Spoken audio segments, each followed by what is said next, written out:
Hello YouTubers. Today I'm going to show you how to replace the seals on a Bendpak hydraulic cylinder.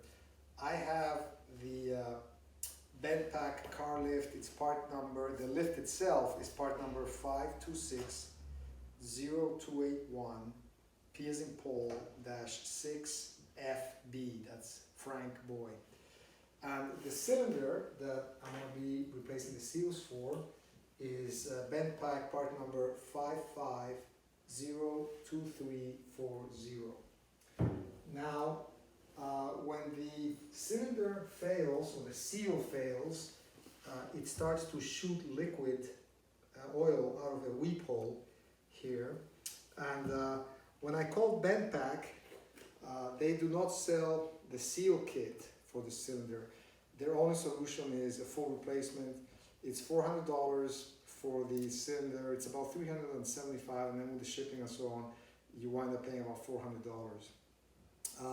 I actually found the seals for this cylinder, which I'll put in the link below, for about $25 or something like that. So I'll show you how to do that. Before I do that though, I also want to point out that the Bendpak cylinder, I can't believe Bendpak did this, but they actually haven't put any grease nipples on the rotating points. So after a while, the cylinder is rotating on a dry pin, and frankly, I think that's what caused the cylinder to fail in the first place. So what I did, I'll show you a video of this later, but I put a grease nipple here and a grease nipple here. Now you can argue that that's going to weaken the cylinder. You know, the stress point, the high stress point is on this side of the cylinder, not this side. So in my estimate, it's fine to drill a small hole. I put a 1032 thread grease nipple so that I could drill a very small hole. And I will put a link to those threads in my link below. Okay, so we're going to take the head of the cylinder. You're going to need a special tool. I'll put the link below. You can get this for as little as, I think it was $18. I'm only doing this once in a while, so I didn't get a particularly good one, but it works. So you put the tool on. Why don't you guys come over here and I'll show you exactly what's going on. So the two little holes up here, and the tool has got some pins that fit in the holes, and then you get your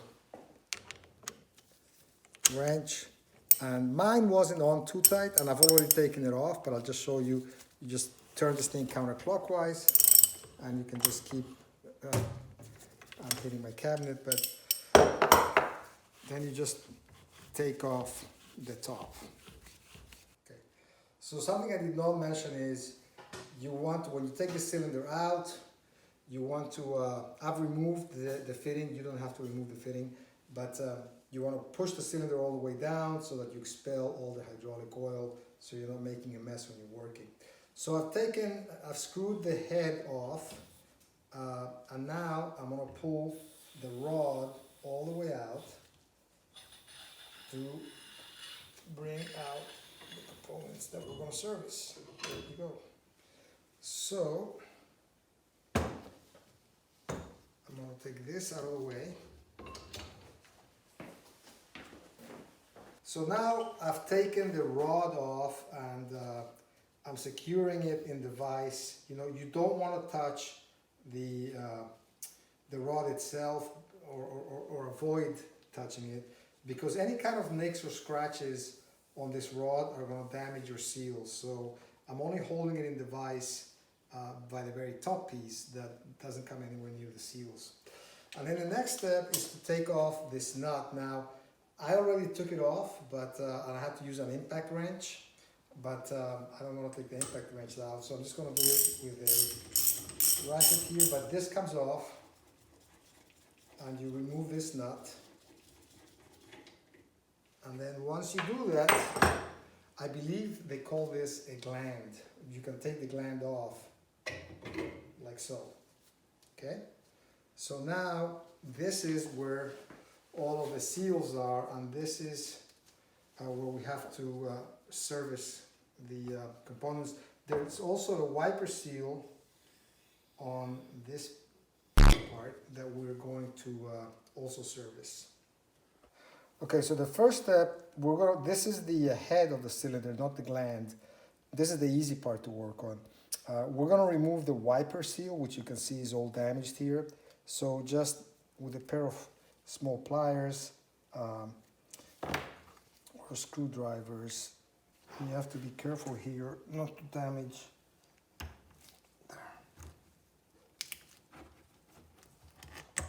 So there's that guy, came out.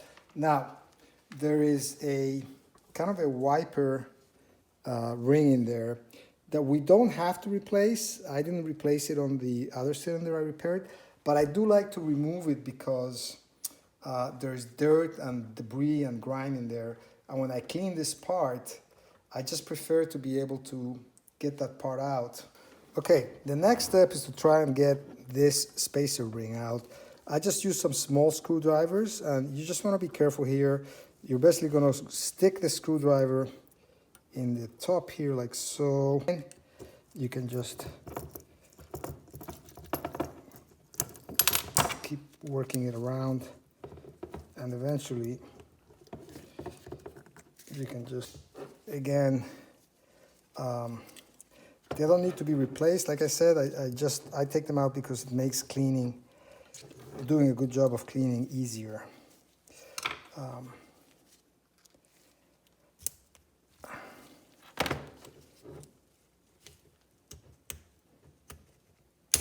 Okay, so now that's out.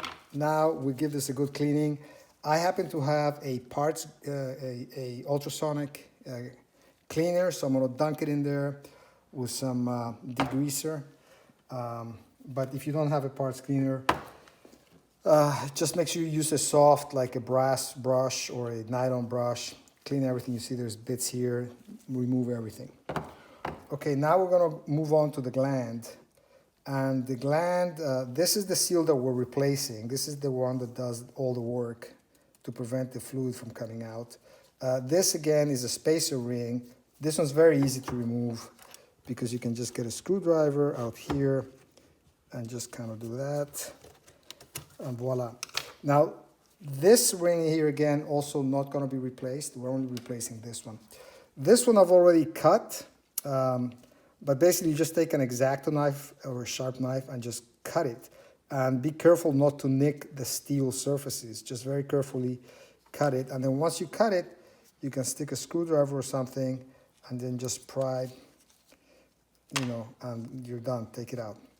Okay, so in addition to removing the seal and the spacer, we're gonna take out this O-ring, and there's a backer ring behind it. The white Teflon ring is the backer ring. So the O-ring, I'm gonna use a pick, although if we damage it, not the end of the world because we're getting a new O-ring. Whoops, it just flew out. And here the backer ring, I could not find the backer ring online, so I'm gonna reuse the backer ring, which should be fine because the backer ring really should not have any wear on it. So I'm gonna try and pry it as least as possible. And there it is. So it'll just go back.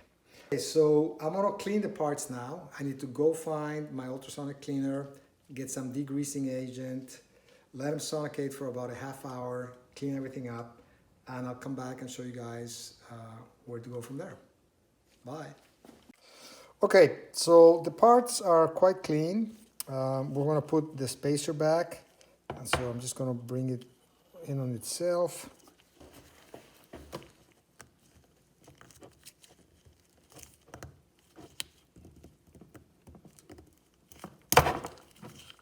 Oops.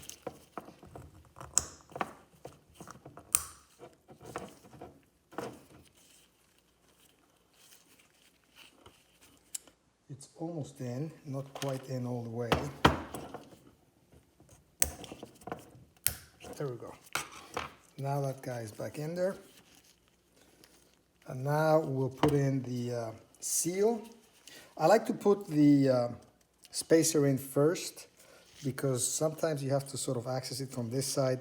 And once the seal is in, you kind of have less access to it. So I just put a little bit of just lithium grease on here to help it slide in a little easier and stuff. So I'll just push it in like so. And I'll put a link to this where I got this part online as well. And I may need to, again, it's like a bicycle tire. I know my hands are in the way.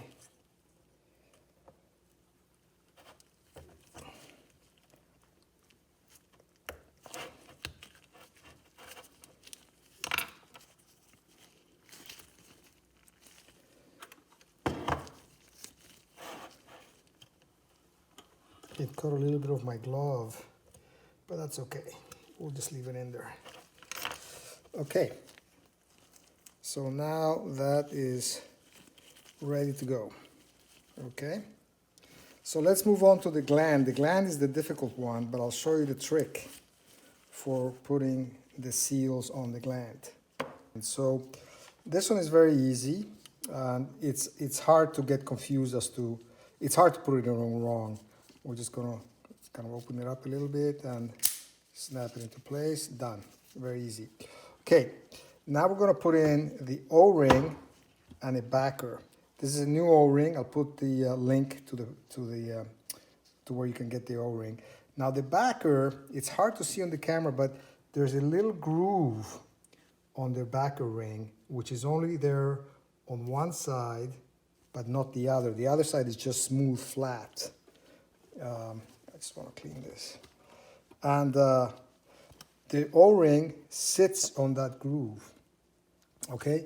And if you get confused about how components go, think of this. The piston, this gland goes on the rod, and the fluid pressure is coming from down here. And so basically you want the backer ring at the very end, because the O-ring is supporting the, the backer ring is supporting the O-ring, and the pressure is coming from this side. So we want the O-ring under the backer ring. Okay, so the groove will face down, and we'll get the O-ring, the backer ring first. And you may have to deform it. In fact, you have to deform it a little bit.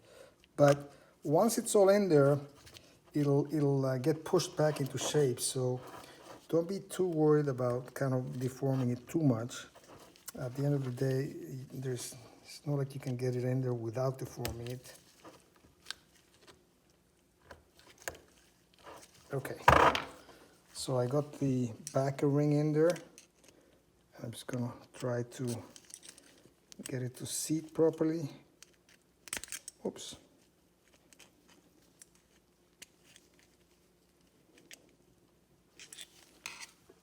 Okay, so now I'm gonna put the O-ring. The backer ring is already in there. And now I'm just gonna put, you don't need any tools for this, because the O-ring is very soft, easy to deform. Compared to the other seals in this thing, the O-ring is by far the weakest. Well, you might need a tool, but let's see if we can do it without a tool. So, yeah, I wanna push the backer ring down.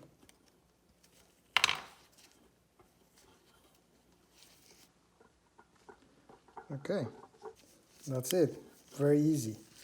So you can see the backer ring is closest to the top here, with the groove is facing down so that it's supporting the O-ring inside.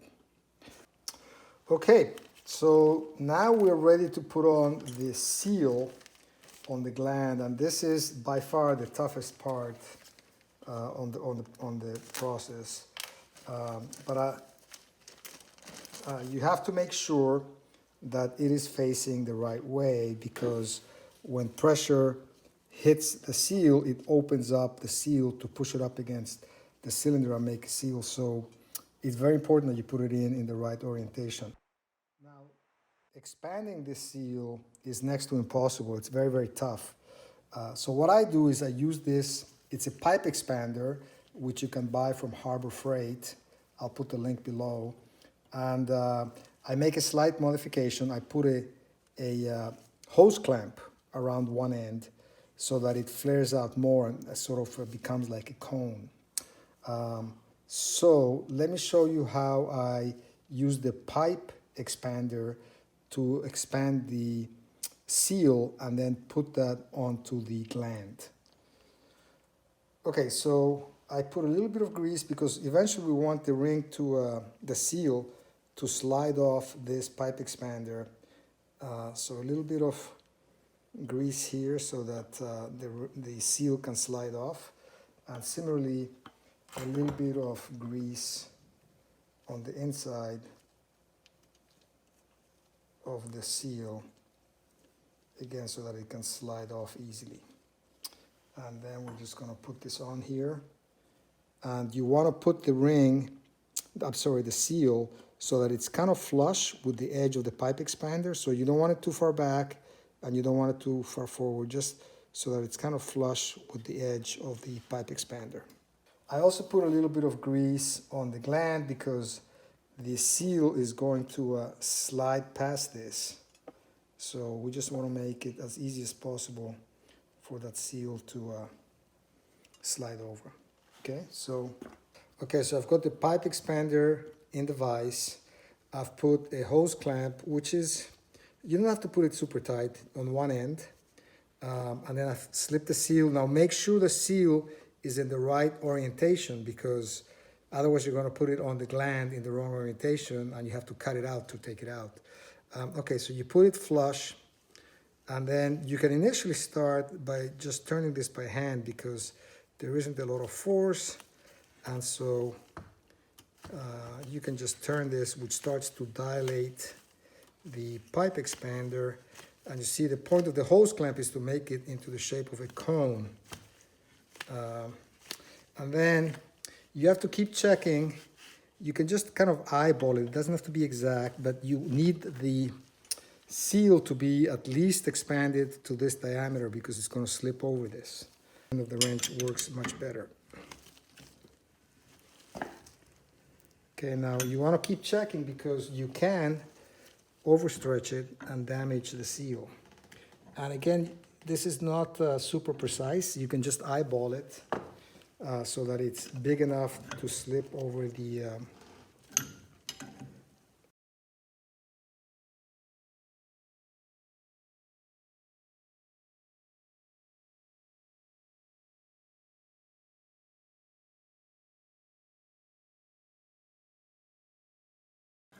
see.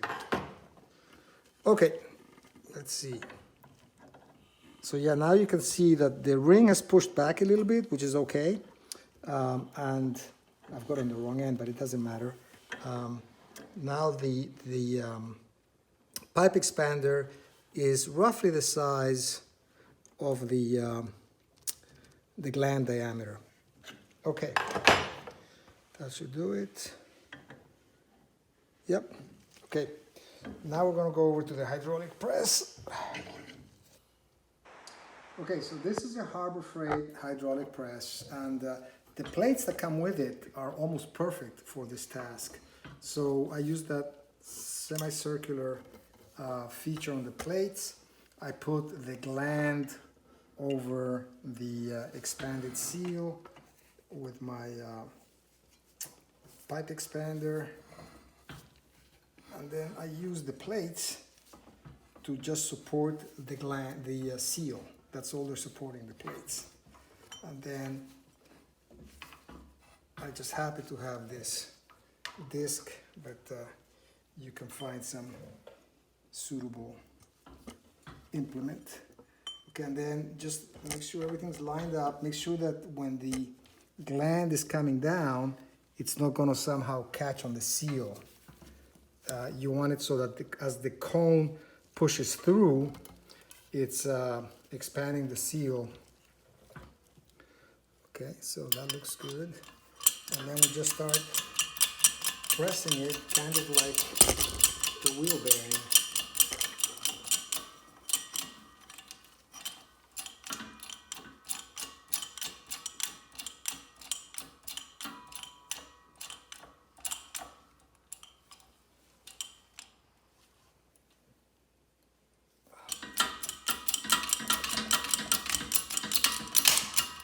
it goes. So it's a little bit tricky. It might bounce around. You just, if you've pressed wheel bearings before, it's the same kind of thing. You just gotta make sure that everything is lined up correctly. Otherwise, it can jump out. Okay, so now that we got the gland rebuilt and the head, the wiper seal back in and everything, we're gonna go ahead and just wipe this down really well. Make sure that there's no dirt or debris on there that might cause problems. And we're gonna put the head on first. I put a little bit of just grease in here just to help things go in. Same thing over here. Okay, so we'll just bring it on the top here and gently, there we go, and it just slides. And the gland is super easy at this point. Just clean it off as best as you can. You know, any little bit of dirt or debris can nick the seal and damage it. So I haven't been particularly good about cleanliness. When you do this, you really want to be in a cleanest environment as possible. Okay, so we now, again, a little bit of grease to help things slide in. Oops, that's too much.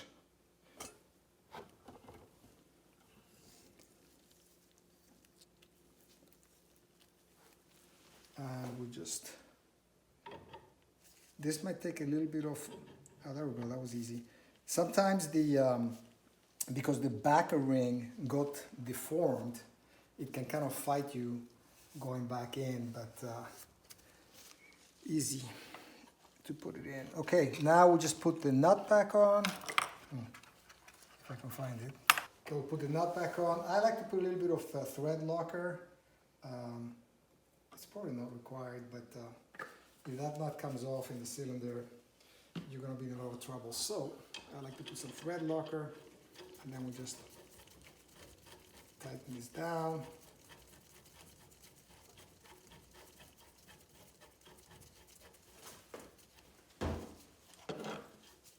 And I don't have a torque setting,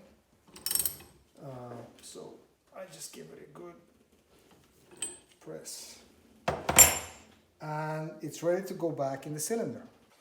Okay, so now I put, again, a little bit of grease on the inside of the cylinder here. There's a tapered portion that helps guide the components in, so I like to lubricate that.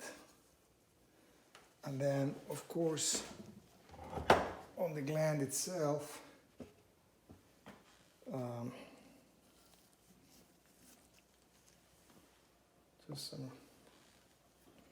I'm just using general purpose grease.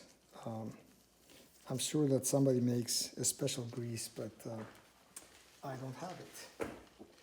Okay, and then here, we gently coax this in, try and avoid hitting the threads.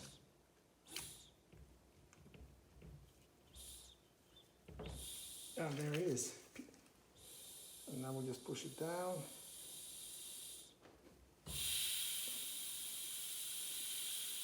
And now we screw this on. We'll need a little tool again to tighten it back up.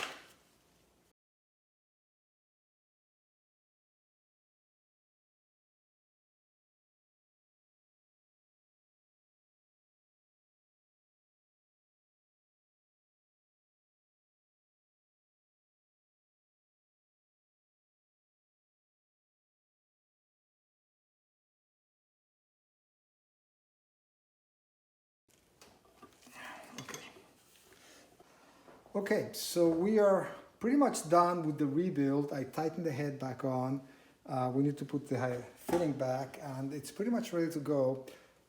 Before I put this in, I would put in the grease nipples like I talked about earlier. But there's one more thing I do, which is I'm not really sure if this really helps, but there's a tiny hole in here which is the breather hole, and single acting cylinders have this hole because they need to vent air out as the piston is being moved up. And I don't like the fact that this hole is just sucking unfiltered air, and it can suck in debris and particulates that will cause problems. So what I do is I put this gauze, and again, I don't really know how much good this does. It might all be in my head, but I figured I have little to lose by doing this. So I put this gauze around it, and then I just put some duct tape to keep it in place. And it at least, okay, so I've put on my improvised filter. This cylinder is ready to go. So I hope you've enjoyed the video. Hopefully I've showed you how to repair your cylinder. Remember, I'm not a professional.